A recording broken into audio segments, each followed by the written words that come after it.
आज की बातचीत एक चौंकाने वाले आंकड़े से शुरू करते हैं। एक नहीं आता, हमका शौक नहीं है लखनऊ में आदर न देना, हमका यह शौक नहीं है। हम शिक्षा मंत्री से और योगी के सचिव से सवाल पूछने आए हैं, वहाँ सरकार वकील भेजिए और बहस करवाइए। और ये नेता हम लोग अब लखनऊ में तांडव मचाने शुरू करते तो इनको ये मामला निस्तारण कर सकते थे, मगर ये सरकार वहाँ मेन रिस्पोंडेंट है। वो सरकार जब तक नहीं जाएगी हम लोगों को सुन ही नहीं रहे हैं। से आए हम लोग प्रताप 1,86,000। जी ये कोई छोटा मोटा नंबर नहीं है। ये उत्तर प्रदेश के सरकारी प्राइमरी और अपर प्राइमरी स्कूलों के उन शिक्षकों की संख्या है जिनकी नौकरी और मतलब भविष्य पर अचानक एक बड़ा सवालिया निशान लग गया है। हाँ, और ये सवाल खड़ा हुआ है शिक्षक पात्रता परीक्षा यानी टेट की अनिवार्यता को लेकर। सुप्रीम कोर्ट का एक हालिया आदेश आया है जिसने इन शिक्षकों के लिए जो कक्षा 1 से 8 तक पढ़ाते हैं एक बिल्कुल नई और कह सकते हैं मुश्किल स्थिति पैदा कर दी है। तो आज हम इसी उलझन को समझने की कोशिश करेंगे। हमारे पास कुछ हालिया मीडिया रिपोर्ट्स और लेख हैं जो इस मुद्दे के अलग-अलग पहलुओं पर रोशनी डालते हैं। जी हमारा मकसद है इस पूरे मामले की परतें खोलना कि असल में ये झगड़ा है क्या, इसमें कौन-कौन शामिल है, शिक्षक हैं, राज्य सरकार है, केंद्र सरकार, अदालत, और सबसे जरूरी इसका असर क्या हो सकता है। चलिए शुरू करते हैं इसकी तह तक जाना। बिल्कुल। तो ये सारा मामला शुरू कहाँ से हुआ, मतलब इसकी जड़ क्या है? देखिए, कहानी शुरू होती है साल 2010 से, जब शिक्षा का अधिकार कानून यानी आरटीई एक्ट लागू हुआ। हाँ, आरटीई एक्ट। और इसी कानून के तहत शिक्षकों की भर्ती के लिए एक न्यूनतम योग्यता तय की गई, टीचर एलिजिबिलिटी टेस्ट यानी टेट पास करना। अच्छा, तो ये टेट वाला मामला 2010 से आया। जी हाँ, मकसद था कि स्कूलों में क्वालिटी टीचर्स आएं। एक तरह का स्टैंडर्ड सेट करने की कोशिश थी कि भाई अगर आप बच्चों को पढ़ाने जा रहे हैं तो आपके पास कम से कम ये बुनियादी पात्रता तो होनी ही चाहिए। ये 2010 के बाद की भर्तियों के लिए था, है ना? बिल्कुल, ये नियम 2010 के बाद होने वाली नियुक्तियों के लिए था। यहीं पर मामला थोड़ा पेचीदा हो जाता है। हाँ, क्योंकि उत्तर प्रदेश में ये जो 1.86 लाख शिक्षक हैं जिनकी हम बात कर रहे हैं, जी ये सब 2010 से पहले नियुक्त हुए थे। सही कहा। उस वक्त तो टेट जैसी कोई शर्त थी ही नहीं, तो जाहिर है इन्होंने टेट पास नहीं किया है। ये वो लोग हैं जो शायद 10, 15, 20 सालों से पढ़ा रहे हैं। और यही शिक्षक आज इस पूरी बहस के मतलब केंद्र में है। सोचिए, जब उनकी नौकरी लगी थी तब के नियम अलग थे। हाँ बिल्कुल। उन्होंने उन नियमों को पूरा किया। अब सालों बाद एक नया नियम आता है और कहा जा रहा है कि ये उन पर भी लागू होगा जिन्होंने अपनी सेवा के कई साल पहले ही पूरे कर लिए हैं। यहीं से सारी गड़बड़ शुरू हुई है। और इस गड़बड़ को और हवा दे दी सुप्रीम कोर्ट के 1 सितंबर वाले आदेश ने। जरा इस आदेश को थोड़ा और खोलते हैं, इसमें कोर्ट ने क्या कहा है? हाँ, इस आदेश में कोर्ट ने कहा कि जिन शिक्षकों को नौकरी करते हुए 5 साल से ज्यादा हो गए हैं, उन्हें 2 साल के भीतर टेट पास करना होगा। 2 साल के अंदर 5 साल से ज्यादा सर्विस वालों को? जी, सुनने में शायद सीधा लगे पर इसके मायने गहरे हैं। गहरे क्यों? गहरे इसलिए क्योंकि कोर्ट ने ये भी साफ कर दिया कि सिर्फ नौकरी बचाने के लिए नहीं बल्कि प्रमोशन यानी पदोन्नति के लिए भी टेट पास करना जरूरी होगा। अच्छा, प्रमोशन के लिए भी? हाँ, और सबसे बड़ा पेंच ये है कि ये आदेश उन शिक्षकों पर भी लागू कर दिया गया जो 2010 से पहले नियुक्त हुए थे। ये है असली चौंकाने वाली बात। अरे बाप रे! इसका मतलब तो ये हुआ कि कोई शिक्षक जो मान लीजिए 20 साल से पढ़ा रहा है, जी, अपनी नियुक्ति के समय की सारी शर्तें पूरी करके लगा था, अब उसे अचानक से कहा जा रहा है कि भाई टेट का इम्तिहान दो, वरना न सिर्फ आपका प्रमोशन रुकेगा बल्कि शायद मतलब नौकरी पे भी खतरा आ जाए। जी, ये तो बहुत अजीब स्थिति है। अजीब ही नहीं, ये उन 186 लाख शिक्षकों के लिए एक तरह से अस्तित्व का सवाल बन गया है।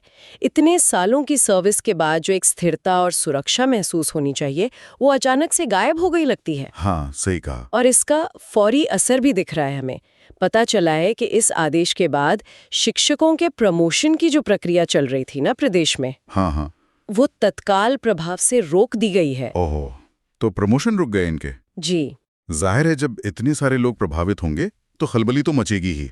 शिक्षकों में काफी बेचैनी होगी इस फैसले को लेकर। बेचैनी से कहीं ज्यादा माहौल काफी तनावपूर्ण है।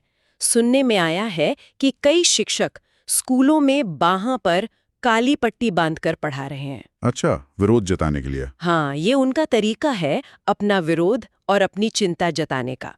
एक तरह का साइलेंट प्रोटेस्ट है ये। और शिक्षक संगठन भी चुप नहीं बैठे होंगे, उनकी तरफ से क्या चल रहा है? बिल्कुल नहीं।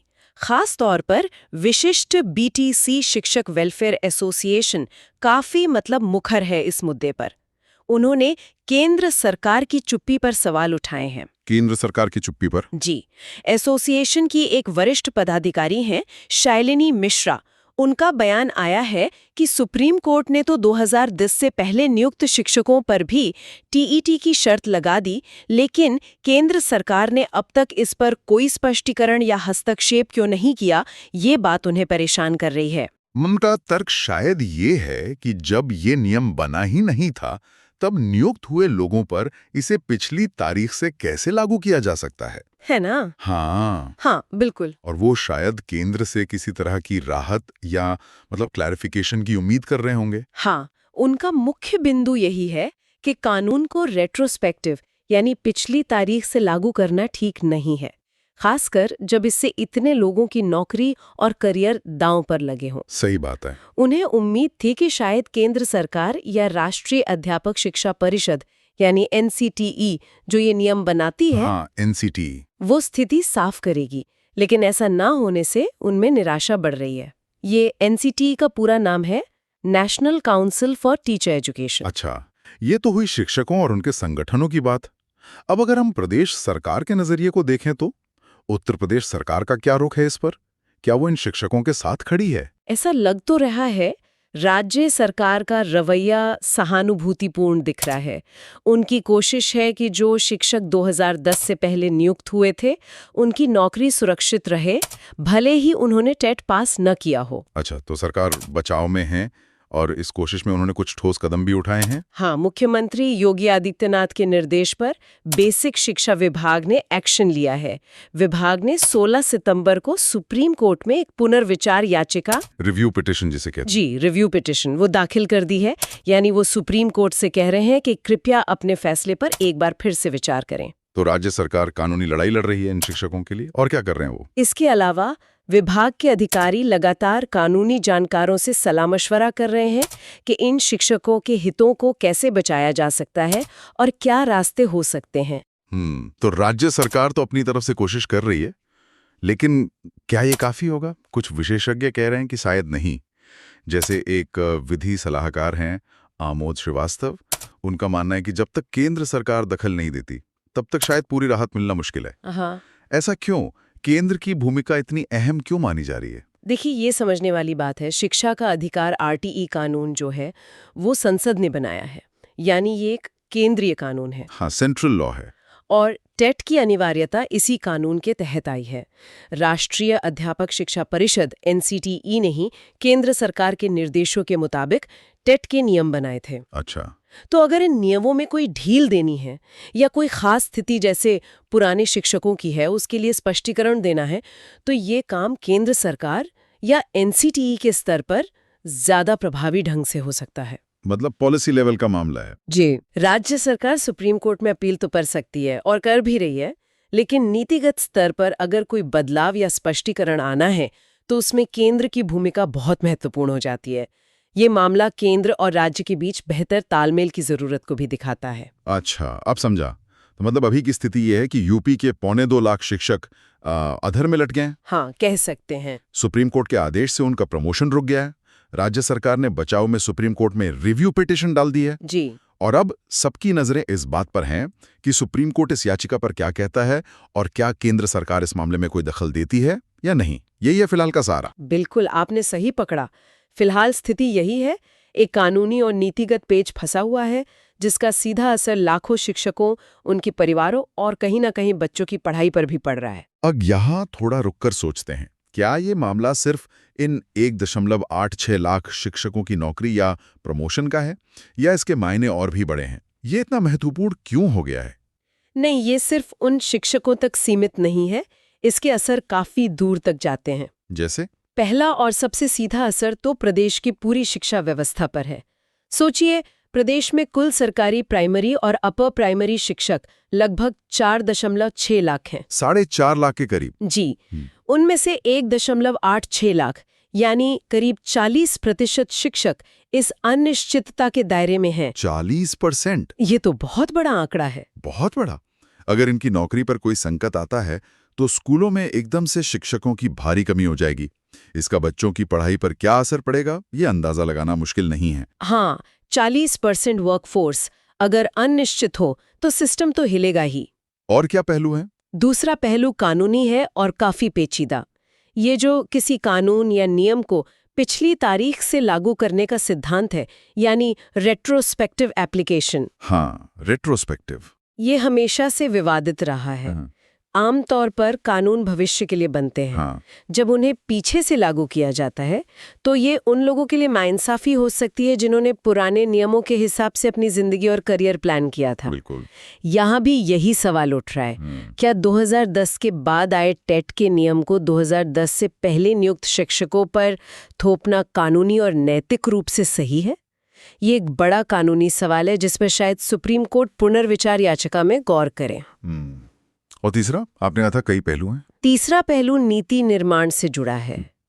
ये मामला दिखाता है कि अच्छी मंशा से बनाए गए सुधारों, जैसे शिक्षा की गुणवत्ता बढ़ाने के लिए टेट लाना, हाँ, जो कि अच्छी बात है। बिल्कुल अच्छी बात है, लेकिन उसके और जमीनी हकीकत यानी पहले से काम कर रहे लाखों कर्मचारियों के हितों के बीच संतुलन साधना कितना मुश्किल काम है। हाँ, ये बैलेंस बनाना। सुधार जरूरी है, लेकिन उन्हें लागू करने का तरीका ऐसा होना चाहिए कि व्यवस्था में अचानक भूचाल ना आ जाए और सालों से काम कर रहे लोगों के साथ अन्याय ना हो।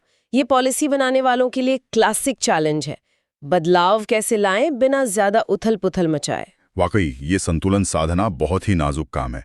तो अगर हम आज की इस पूरी बातचीत को समेटें तो मुख्य बातें क्या निकल कर आती हैं, क्या टेकअवेज हैं? मेरे ख्याल से पहली और सबसे अहम बात यह है कि उत्तर प्रदेश के 1.86 लाख परिषदीय शिक्षक जो 2010 से पहले नियुक्त हुए थे और टेट पास नहीं है, सुप्रीम कोर्ट के एक हालिया आदेश की वजह से उनकी नौकरी और प्रमोशन दोनों पर अनिश्चितता छाई हुई है। हाँ, ये सबसे बड़ी बात है।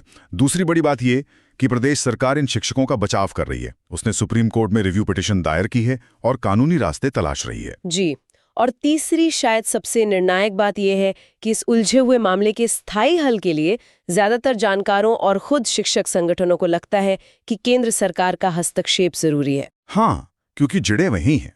जी, क्योंकि टेट की जड़ें केंद्रीय कानून और एनसीटीई के दिशा निर्देशों में हैं। बिल्कुल। तो ये था इस पूरे मुद्दे का लेखा जोखा, लेकिन जाने से पहले हमेशा की तरह श्रोताओं के लिए एक सवाल छोड़ जाते हैं जिस पर वो खुद सोच सकें। जरूर। देखिए, इस मामले का कानूनी नतीजा जो भी हो, चाहे सुप्रीम कोर्ट राहत दे या केंद्र सरकार कोई रास्ता निकाले, ये पूरी स्थिति हमें एक बड़े और बुनियादी सवाल पर सोचने को मजबूर करती है। क्या सवाल है वो? सवाल ये कि भारत जैसे विशाल और विविधता भरे देश में जब हम शिक्षा जैसे क्षेत्र में बड़े पैमाने पर सुधार लागू करने की कोशिश करते हैं तो उसकी असली ज़मीनी चुनौतियां क्या होती हैं? क्या हम कागज़ पर बनी अच्छी नीतियों और ज़मीन पर लाखों लोगों की जिंदगी के बीच के फासले को हमेशा ध्यान में रखते हैं? बहुत गहरा सवाल है। और इसी से जुड़ा एक और सवाल मेरे मन में आता है कि हम ये संतुलन कैसे बना सकते हैं? हाँ, एक तरफ हमें शिक्षकों की योग्यता के मानक बढ़ाने हैं, शिक्षा की गुणवत्ता सुधारनी है, वो जरूरी है। बिल्कुल जरूरी है। दूसरी तरफ हमारे पास लाखों शिक्षक हैं जो सालों से इसी व्यवस्था में काम कर रहे हैं। उनका अनुभव है, उनकी नौकरियां हैं, उनका मनोबल है। इन दोनों के बीच सही तालमेल कैसे बिठाया जाए? सही कहा। ये बहुत बड़ा सवाल है और भविष्य के लिए ये एक बड़ा सबक भी हो सकता है। आगे जब भी शिक्षक भर्ती या योग्यता के नियम बदलें तो क्या इस अनुभव से कुछ सीखा जाएगा? जी। क्या मौजूदा शिक्षकों पर नए मानक लागू करने का कोई बेहतर, ज्यादा मानवीय और व्यवस्थित तरीका हो सकता है? हाँ, मतलब कोई ट्रांजिशन प्लान हो शायद। जी, कुछ ऐसा। ये कुछ ऐसे सवाल हैं जिन पर शायद हमें और आपको और नीति बनाने वालों को भी सोचने की जरूरत है।